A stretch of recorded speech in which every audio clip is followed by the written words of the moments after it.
Opozita maqedonase mbështet kërkesat e familjarëve të viktimave të tragjedisë në Koçan, të cilët gjatë protestës së mbajtur të shtunën e kaluar në Shkup kërkuan hetim të pavarur të rastit. LSDM paralajmëroi se do të dorëzojnë propozim në kuvend për një debat mbikëqyrës dhe formimin e një komisioni të posaçëm hetimor për një hetim të plotë dhe të pavarur të tragjedisë në Puls. Ato u kanë bërë thirrje të gjitha partive politike të mbështesin këto iniciativa. Vlerësuam se këto janë hapa të nevojshëm për të kontrolluar veprimet e të gjitha institucioneve, për të përcaktuar përgjegjësinë politike si dhe për të përgatitur masa dhe zgjidhje të mëtejshme në mënyrë që tragjedi të tilla të mos ndodhin më kurrë në Maqedoni. Deputeti i Partisë Levica Amar Mecinović tha sot se janë të gatshëm të mbështesin këto iniciativa, ndërkaq informoi se në fillim të dhjetorit do thirret seancë e komisionit të përhershëm hetimor për mbrojtje të lirive dhe të drejtave të qytetarëve pas ankesës së paraqitur nga prindërit e viktimave.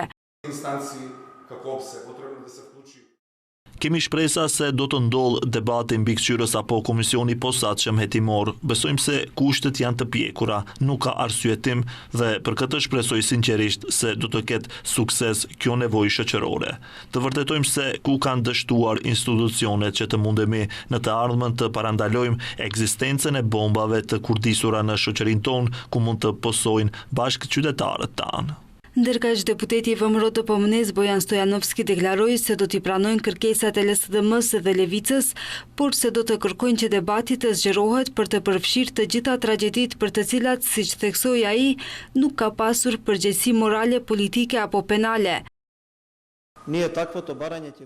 Në kuvend duhet të parashtrohen pyetje edhe për spitalin modular, duhet të parashtrohen pyetje edhe për atë se si transportues të caktuar që nuk kanë pasur licenca, pavarësisht se kanë kaluar 60 herë kufirin shtetror, quan në djegjen e njerëzve të gjallë, për turmotursin edhe për të gjitha ato tragjedi që ka përjetuar ky popull.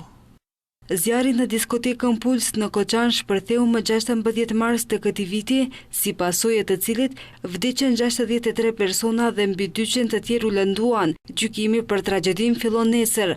Aktakuza përfshin 35 individ dhe 3 persona juridik, përfshir ish ministra, kryetar komunash, drejtor dhe inspektor.